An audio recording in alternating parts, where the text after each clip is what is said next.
Cussing. All right, it's a good way to.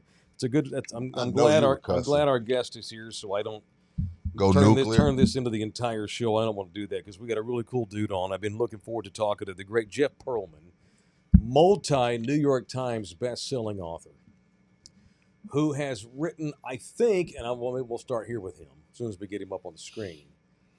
There's Jeff Pearlman. Hey, Jeff, can you see us and hear us, man? I can. Can you hear me? Yes, sir. Yes, There's sir. the great Jeff Pearlman. So I mean, let's start there. So I know you as a sports writer. Have you written? Forgive the dumb question right off the top. Have you written a book before that's not sports related until the Tupac book? No, I wrote 10 books and they're all sports. This is my first. Okay, sports okay, book. that's what I was thinking, man. All right, why are you so Jeff Scott? And most of y'all probably already know Jeff's name. I've known Jeff. I've known who he was for a long time because of the Cowboys book he wrote, "Boys Will Be Boys," and then the Mets book was great too. And when I saw, so this is the reason I reached out to Jeff because he posted on Instagram a couple of weeks ago. I just want to promote this book. This is something outside of the lane for me.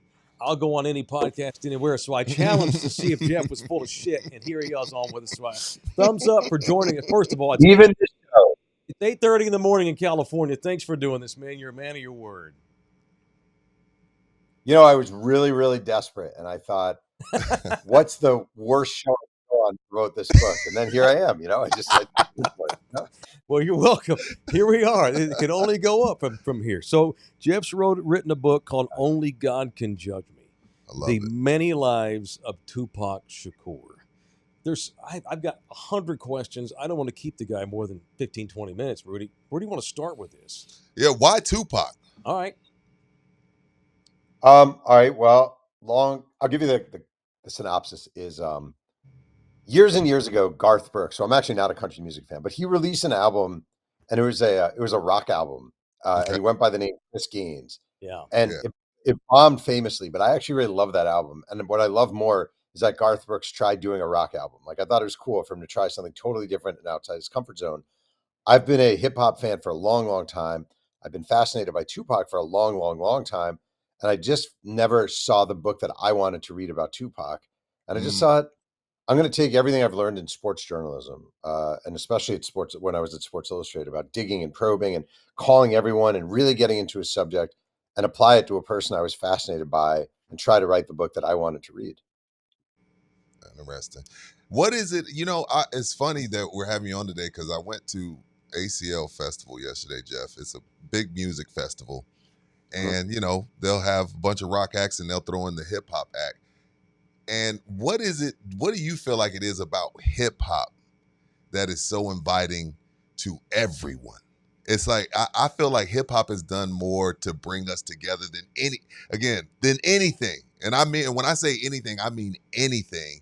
Because I'm looking around, and I'm watching this rap artist and I'm looking around, I'm like, damn, hip hop is the only genre of music that can do that.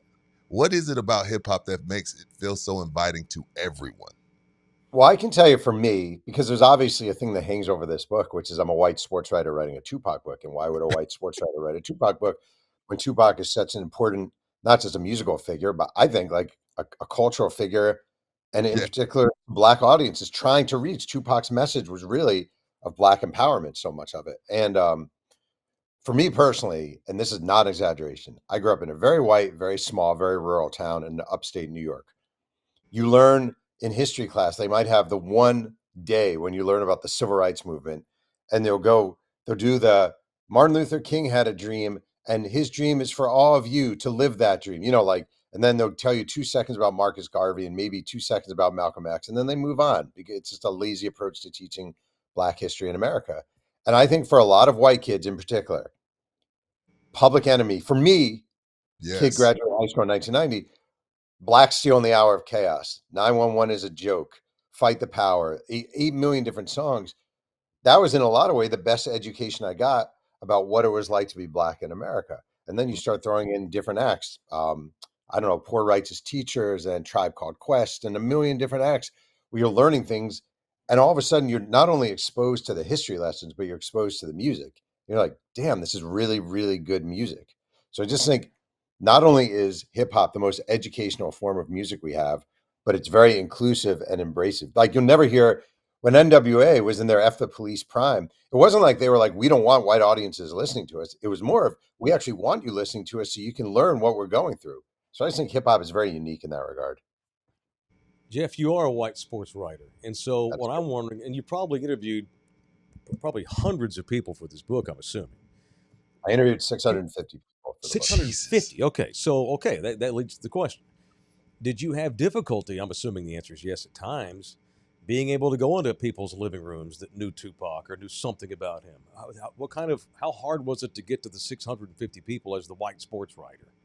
And actually, I kind of thought it might be a challenge, but it ended up being, I can't say an advantage, but ended up being sort of a little useful. I approached everyone from Tupac's world, like everyone.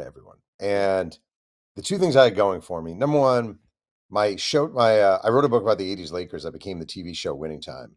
And that show Yes. was, and I would use that a lot as an entrance way to tell people, Uh, almost like I've written 10 books. I don't know if you guys have seen Winning Time on HBO. Oh yeah, that show's great. Yeah, that was my book.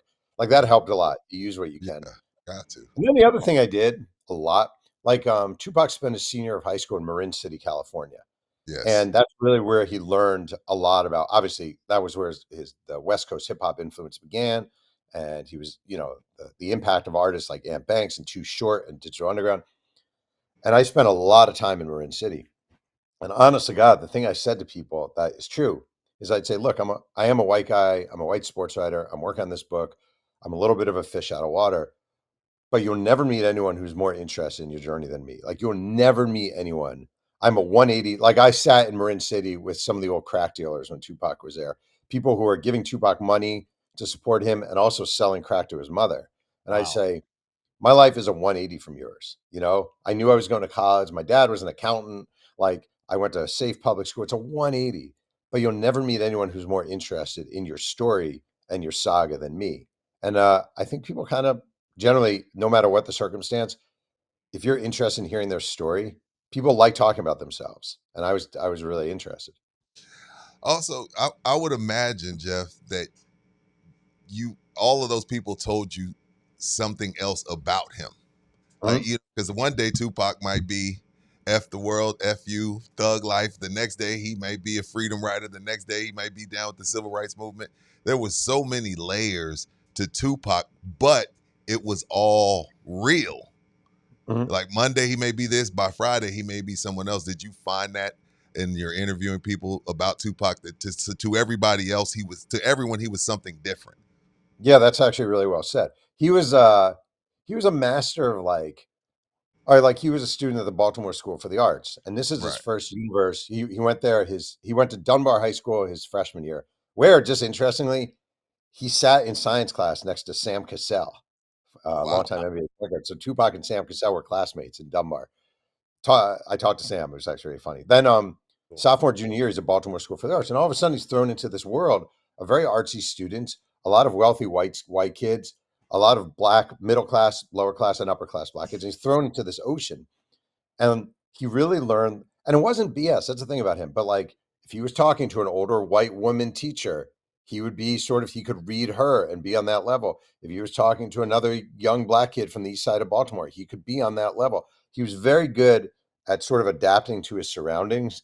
And like one thing he did really well, he was a student times 1,000. And when he moved to Marin City, he was immediately like a really good rapper with East Coast stylings. Right. And early on when he was there, he got his ass kicked in a rap battle by a young rapper named Tack. And this guy Tack was born and raised in Marin City. Tupac wasn't. Tupac basically vanishes for a week, and he spends the week following around the most notorious crack dealer in Marin City, not exaggerating, with a notepad and pen. And he basically asks the guy, "Can I follow you around, watch your life, take notes, try to understand what you do and how you do it?" And he comes back 5 days later and he unspools this rap called "In the Days of a Criminal" that he wrote off of studying this guy. And his friends were just blown away. And I interviewed the crack dealer from that time period. We went to a Wow. diner together. Wow. He was there with his grandson, which so it's really an interesting life choice. Wow. Wow. And the grandson, the grandpa's like, "All right, cover your ears now, Johnny." And he was just talking about young Tupac following him around and just being this kid who really wanted to learn how it all worked. Just kind of an amazing Tupac's development was really amazing. What I love about Jeff, one of the things, maybe all writers do this, but I bet Jeff's unique in this. Like he could, you're gonna write a book about somebody. Maybe you go to the record label, people that work there, other Yeah, celebrities, all this kind of. Jeff gets dirty. Jeff goes Yep. to the Jeff to goes the to the crack he dealer, goes to the crack dealer. former. Jeff goes to you did a podcast about that kid for the Raiders that is in prison for running into a woman and killing her. Henry Rhodes. Mhm. Jeff went and found a guy who happened to be a witness there. Turns out this guy had major drug issues. It was just Yeah. a random guy there. Jeff goes to the random guy. And man, that's why your storytelling's so good because you don't dick around on the surface. You go talk to everybody, and that means everybody, man. Well, I kind of have this philosophy. I figured this out years and years ago. Like I wrote a book about Brett Favre, just as an example. And Mhm. obviously, all right, so you're writing a book about Brett Favre, base level. You're like, oh, you got to talk to Mike Holmgren, right? And you got to talk to Donald Driver, and you got to talk to this guy, and that guy. But I always say, like, the kid who was a free agent running back out of Bucknell and was in camp for 3 weeks with the Packers, Brett Favre may never remember that guy existed, but that guy's always going to remember the guy Brett Favre. That Brett Favre gave him a nickname, "Hey Buckle," or that he would give him water and spit it in as a joke. Like all these people remember Tupac. You have to remember Tupac because of what he became. So there may be some kid who went to Dunbar with him, and Tupac would never remember this guy, but Dunbar kid is always going to remember the time Tupac talked Great, shit to the teacher. great So point. that's why I find those people because they all have stories that haven't been told before. Because of their, I don't know, complicated relationship and their, I guess, alleged entanglement, did you reach out to Jada Pinkett and at all for this book? Because she kind of knew him just as good as anybody else did, and their story is pretty deep. All right, so I did. I didn't get to talk to her. I actually went to. I flew to Miami because she was appearing at the Miami Book Festival as a speaker, and I thought maybe I'd be able to get her after she walked off the stage. She's very, very, especially after the whole slapping incident with her Right. husband. She's very, very reluctant to talk about Tupac.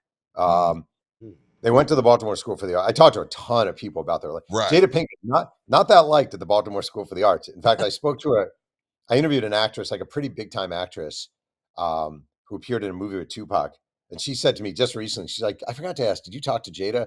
And I was like, "No, I wouldn't get her." She goes, "Yeah, I'm not surprised. She's really weird." And they didn't date. They didn't Right. date.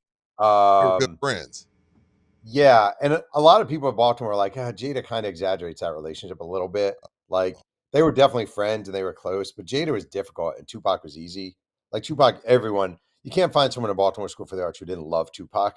He was just like a butterfly floating around. He was very dramatic. He was the arts kid. He was kind of effeminate.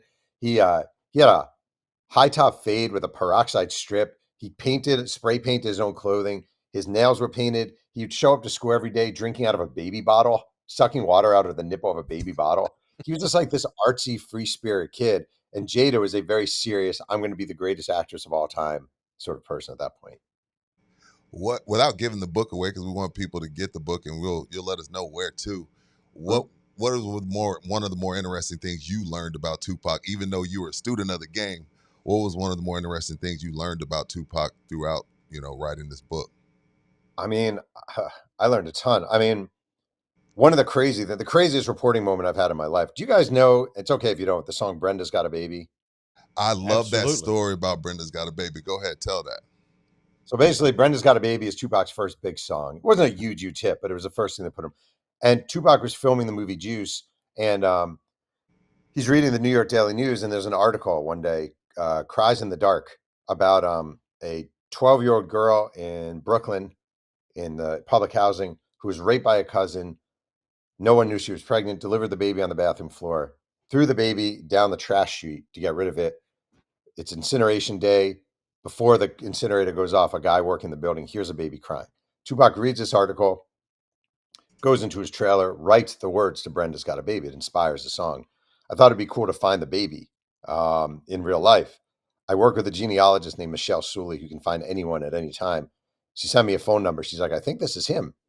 I reach out to the guy, and long story short, he lives in Las Vegas. I go to Vegas because I live in California. I drive out there. He after that happened, he was the baby. He was adopted by Wow. parents. Yeah, he was adopted by parents who moved to Las Vegas. and his adoptive parents died a few years ago. So he does a genealogy search, and all these numbers come back to the Noble Drew Ali public housing unit in Brooklyn. He reaches out to her relatives. They're like, "Oh my God, we've been looking for you forever. How do you feel about Tupac?" And the guy's like, "I love Tupac." They're like, "We think you're the baby from Brenda's Got a Baby." It's like, what? He flies to Brooklyn, um, meets all these family members, has, this engagement, this reunion with all the family members. And then we were like, it'd be amazing if we could find the mom, because he hadn't been in contact with the mom. My genealogist one day finds his number, calls a number. "Hey, is this Jeanette?" "Yeah, who is this?" "My name is Michelle. I'm working on a book with an author, Jeff Pearlman. Did you have a baby when you were 12? She starts screaming. "You know where my baby is? You know where my baby is?" Crying. "You know where my baby is?" She's like, "Yeah, we've actually been in contact with him." She's like, "Oh my God, oh my God." The woman lives in Newark, New Jersey. She goes, "I'm away from home. I'm at a Red Hot Chili Peppers concert." "Well, where's the concert?" "It's in Las Vegas." The mom and the son meet that night, and that's the mom Wow. and the son. Brenda's Got a Baby song. You know what? Wow. Jeff, first of all, props to you for that. I don't know like how you feel as the son, and as the mom, you probably know like, damn, it's a weird dynamic, right? Because I know she's feels awful, and I'm sure I don't know how he would know how to act toward her. How did that go? It went well, but it's been kind of rocky up and down since. And I actually have to give you props for what you just said. A lot of people end it with like, "Wow, that's an amazing story." Understandably, the levels of trauma that you have there, and even like Tupac's life. I'm actually being serious. Like, a lot of people who read my book, like who helped me with the book, came away kind of sad. Like, Tupac wasn't hit him up Tupac, and he wasn't I get around Tupac. He was a kid who grew up with rats running along the bed, along the wall in his bedroom. A kid who grew up in a house in Baltimore that was freezing in the winter and a microwave oven in the summer. A kid whose mom was a crack addict, whose hero, his role model in life, Afeni Shakur, he saw before him become this zombie crack addict doing anything for a hit. Like, his life was tragedy after tragedy after tragedy and trauma after trauma after trauma. And I think the number one thing people don't realize about Tupac is what he overcame, and the levels of it are just incredible. In all your research, Jeff, so obviously, and kind of like Elvis, like no one wants to believe, the whole the silly story of, Yeah, who I know killed what him you all mean. these years, and is he actually dead, and all this kind of thing. Are people now finally, after all these years, finally willing to just realize this was just a simple case of some asshole who had an altercation with him at the fight who shot him? That's basically, it was that simple. It almost seems unreal to be that simple, but it really was. You find people coming to grips with that better now than ever? Well, Tupac's sitting right next to me if you want to talk to him. That's, Oh, that's, so that's I I knew knew it. it. I knew it. I knew it. Pop, you want to What get up, on here? Pop? um, um, I mean, no, I think a Right. lot of it, a couple of things. I think number one, it's young death. Like, people are fascinated by young death. There's a reason. Would we even know who James Dean is? Just as an example, if he didn't die young, would Marilyn Monroe be the whatever we hold her up to be? Like No. Diane Keaton died the other day, right? And there was no mystique to Diane Keaton's death because she was older and she died at 79.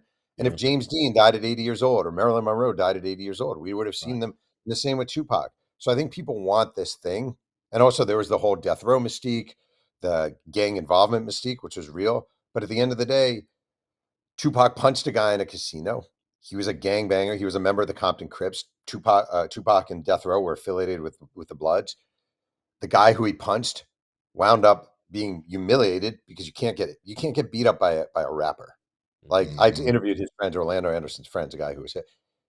How are you going to go back to Compton after publicly getting your ass kicked by a rapper? You know, Makes it's true sense. though. And Yep.